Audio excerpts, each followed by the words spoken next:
Yes, hello everybody, and welcome to this session on intercultural communication. So let me introduce the second speaker, Ashok Metkari Hanmant.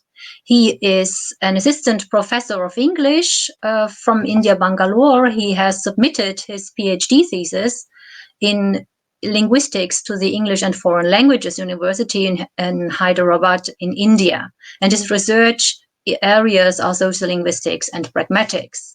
The title of his presentation is Intercultural Communication in Emergencies in Multilingual Contexts. Sounds very interesting. The floor is yours.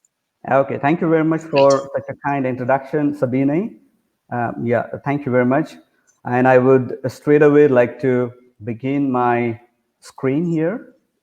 Let me see if I can share my screen. Yes. Okay, is that all right now? Can you see my screen?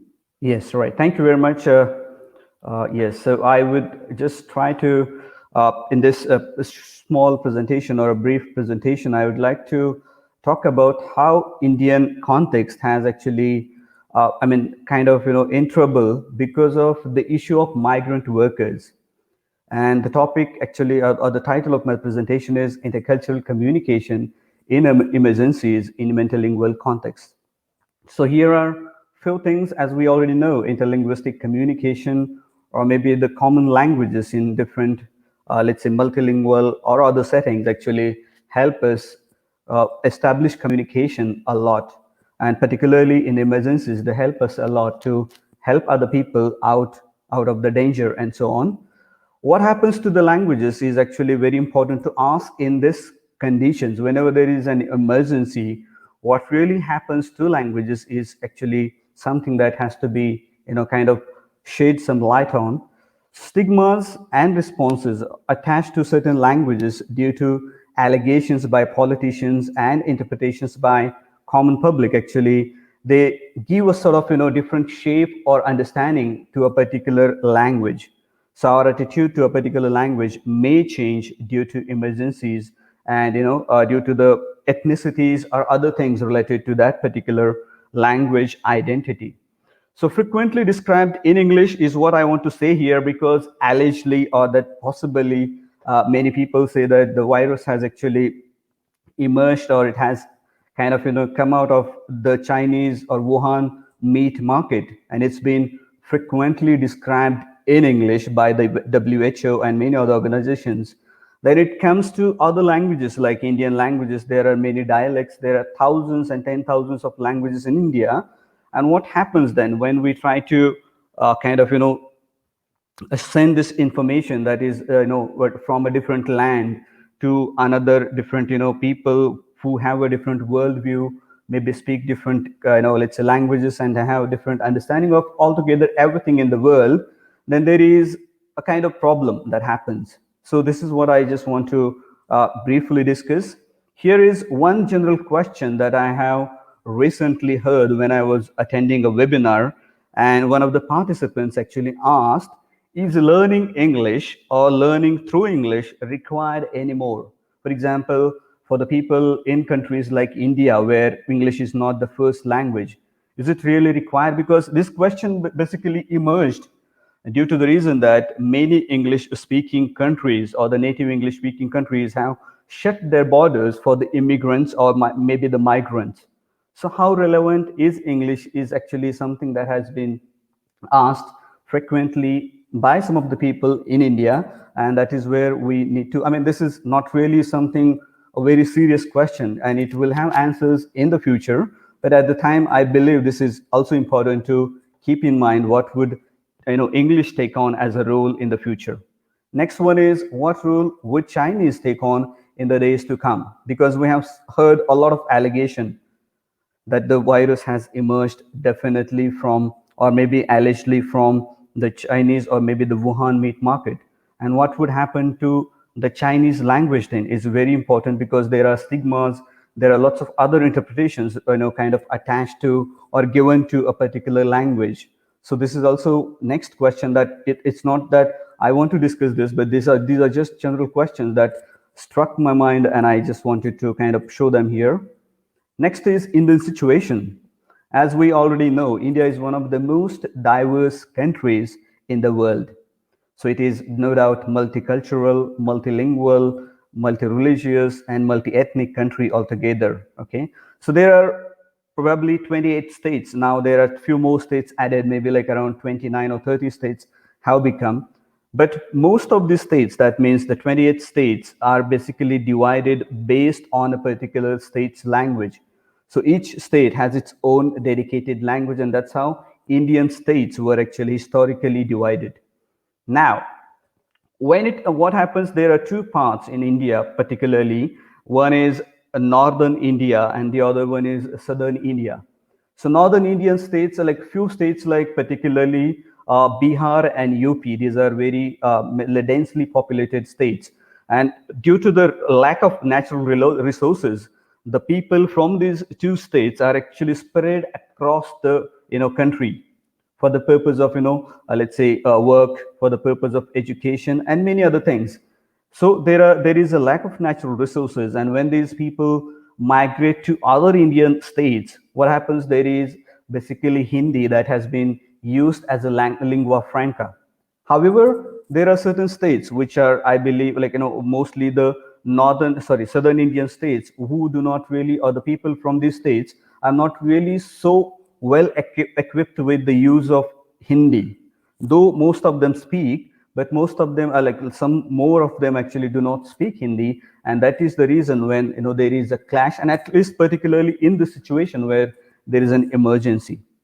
More importantly, political leaders and bureaucrats address the common public in their own states in the state's languages, that is, the respective language of the state. And this is where the migrants were left nowhere. They couldn't really think of anything, because they urgently needed to kind of rejoin their families, their loved ones, and they were a kind of confusion, a lot of trauma, and that's where they did not have any way, anyone to communicate apart from their group, maybe possibly, and there was no one to show them a kind of way to go back to their native places and rejoin their families. And this is where actually a lot of issues happened. I kind of I used to see some of the live speeches, and this is one of the speeches delivered by the Maharashtra CM Uddhavji Thackeray. And when he was actually doing the Facebook live speech, what did the people say from who were actually migrants staying in Maharashtra and who did not know the language of the land, that is Marathi? They used to comment like this when he was speaking. They used to say, why don't you use a common language? Only your state's people's lives matter, and doesn't our life matter? Because you're not speaking to us in Hindi or any other common language, and that is where we think that you are only bothered about your people and not us.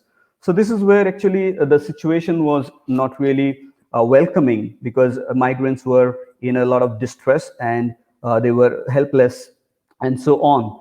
So what happened, I believe, due to lots of other issues where the migrant laborers or maybe daily wages do not count votes.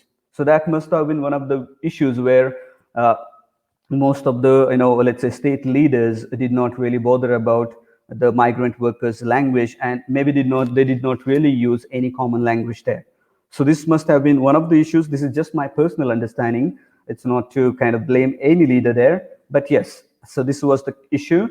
Then there were apps launched for interstate traveling, and these actually apps, when you want to go back to your place or maybe to another state, for the reason of contact tracing, there were apps launched where you had to register yourself when you want to travel to another state.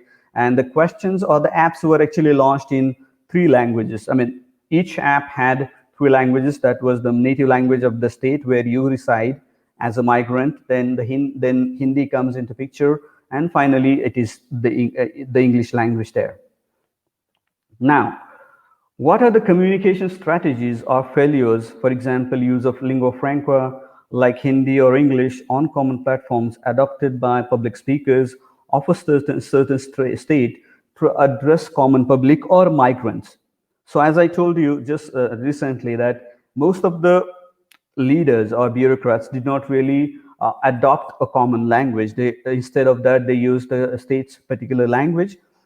However, there were few leaders. For example, the leader of Telangana, that is another state in India, like the South Indian state, and leader of Maharashtra. These two leaders, as far as I know, actually used a common language called Hindi to address the migrant workers, but its use was limited only for the purpose of code mixing or code switching, you can say.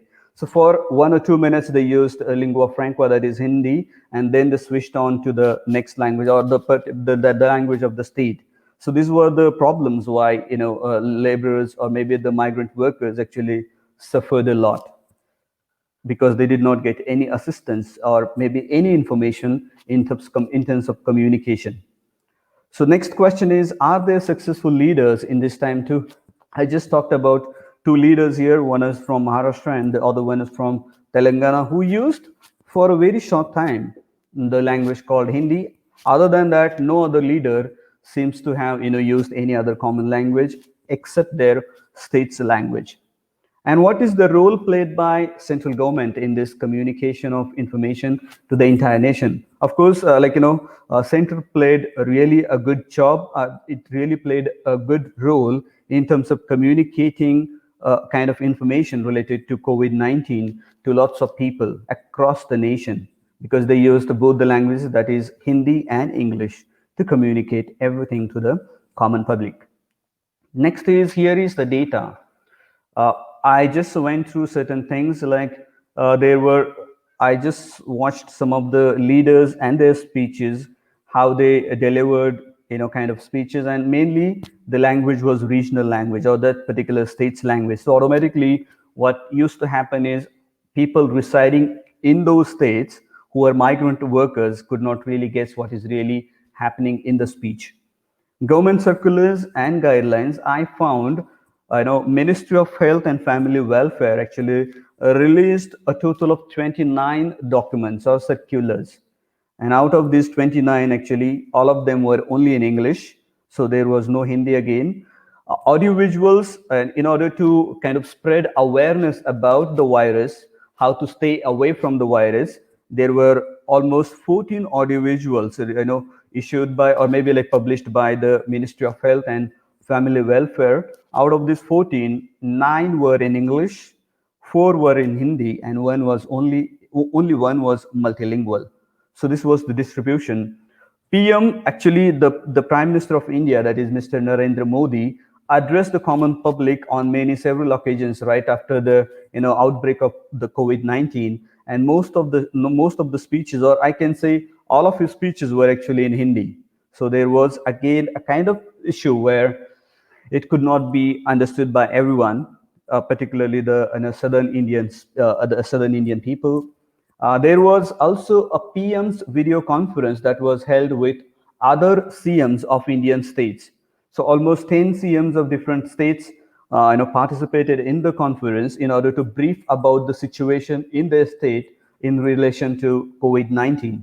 And some of the PMs actually, sorry, some of the CMs spoke in Hindi, and some other CMs actually spoke in English in order to brief the situation in their particular state. So there was also a kind of diversity in terms of using language and also guiding the people. So this is one of the picture that I would really want you to take a look at.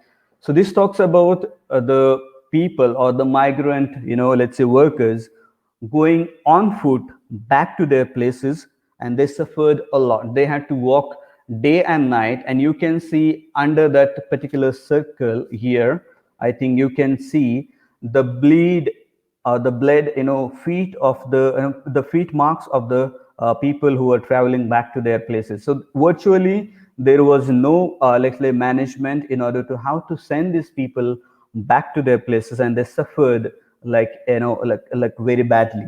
So this was one of the issues that actually I was concerned with, and I was also one of the first-hand experiencer of this particular issue. So the line which actually beside the politician, one of the leaders, that's a cartoon, and he says, we do not arrange transport. We do not arrange transport for them because we thought their walk will flatten the curve.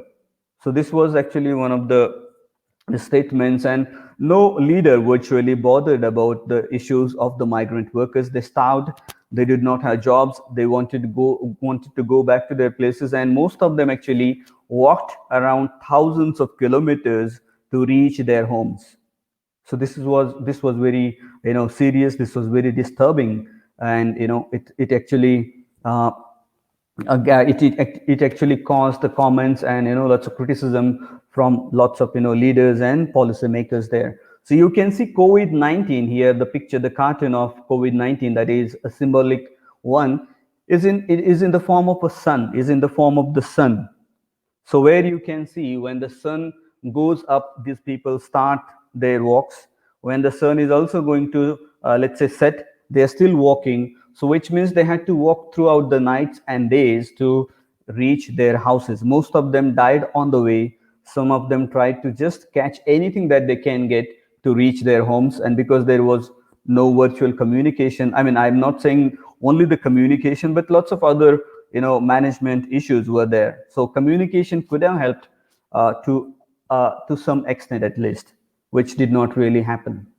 Okay, here is the importance of translation, or you can say interlinguistic communication. That is what has been focused in this particular slide here. I would say that there has been a lot of translation happening about the virus in local languages. When it began, it was only in English. It reached Hindi, then many other Indian languages. In specific zones, for example, public announcements, in the sense that there are let's say vehicles that carry a lot of for example let's say the vans that come to collect your garbage or dust or maybe any other trash there, they carried let's say small sound systems over them, and those had some announcements in the local languages about COVID-19, how to avoid in getting in touch with people, say namaste, and all of those things were there. And dialer tones also were released by the Ministry of Telecommunication, where you could hear dialer tones whenever you call someone in your own language and many other languages, which talked about how to stay away from the let's say virus. So there has been collectively a lot of interlinguistic communication. But another issue is here focused by someone called Biplav Ghosh. He works with the Bharat Gyan Vigyan Samiti, and he says, and I quote, "If the resources are in English or Hindi, it feels like a distant danger, something that is not relevant. Once we brought out material in the local dialects, people understood the threat of COVID more clearly. If it is in your own mother tongue, you can relate to it better." So it focuses on the let's say immediate let's say importance of your own language, and how we can try to generate a lot of awareness when people try to understand the situations like emergencies. New education policy recently released by the government of India. It was released on the 29th of July 2020, and this policy actually talks about compulsory education in mother tongue till 5th grade and preferably till 8th grade. So there is a lot of change nowadays. It also tries to follow the three language formula that was already in implementation. Here the change is basically two languages out of these three compulsory languages have to be the native languages of India. So this is very important now, and this has been done according to the policy in the new education policy. This has been done in order to rejuvenate Indian languages or multilingualism in India. Controversies concerning Hindi arose when the draft was earlier released, not this draft. So Tamil Nadu is one of the most important states who always has opposed the three language formula, because they do not like, or they have a lot of bad attitude, you can say a negative attitude to Hindi. So there has been a lot of problem in terms of having a common language for India, because there are lots of socio-economic issues. In Hindi and English also have a different understandings among the people, and this is the reason why there is virtually not really any language that is common to India nowadays, at least at the national level. So This policy also allows setting up of a foreign university campus in India. So there can be, I mean, we can stop Indians going to other, parts of the nation, other parts of the world in order to get education. So this is what this policy actually talks about.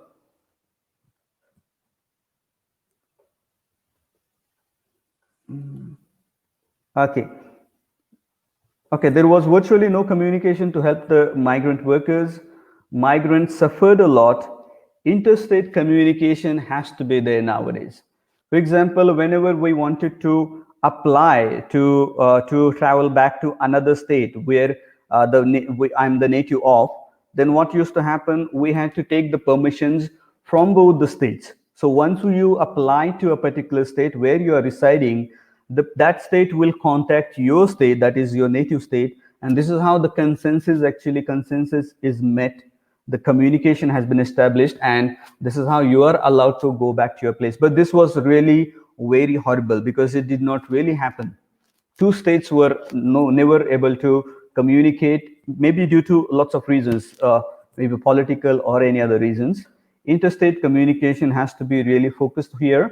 And when we talk about migration, we have to be really careful about migration in the same country, because this is what is actually neglected a lot.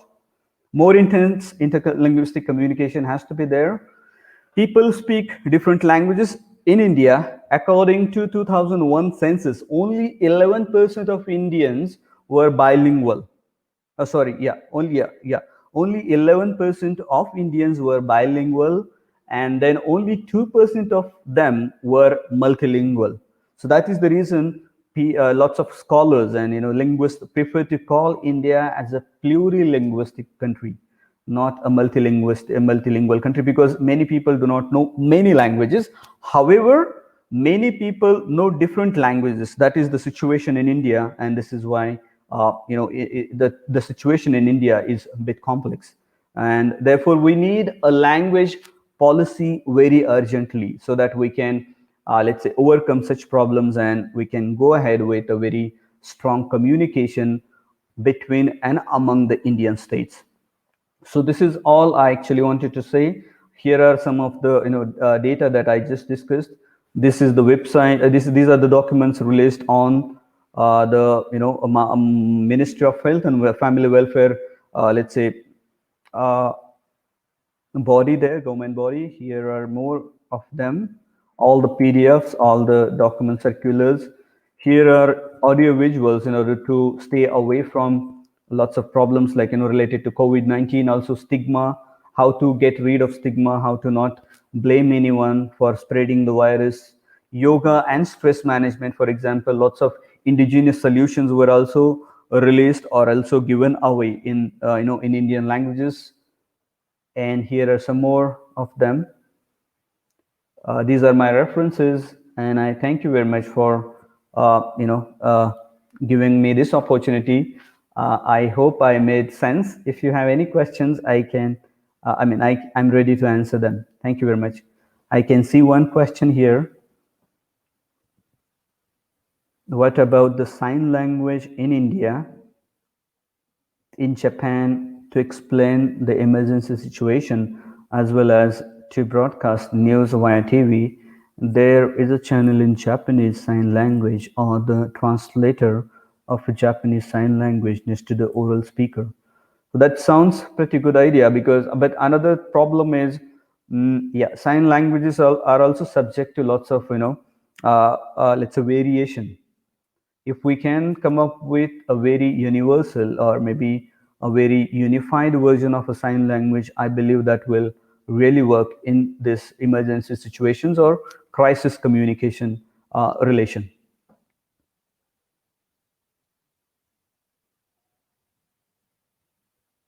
Okay, that's great. So yes, we can try to come up with a mutually intelligent, mutually intelligible kind of sign languages where we can solve all these problems. So that will be a great idea. I agree with Noah.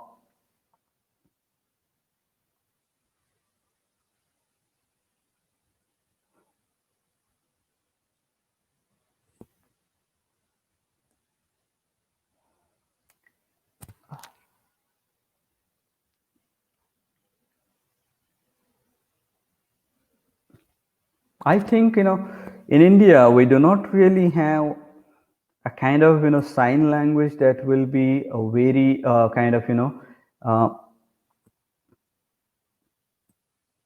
okay.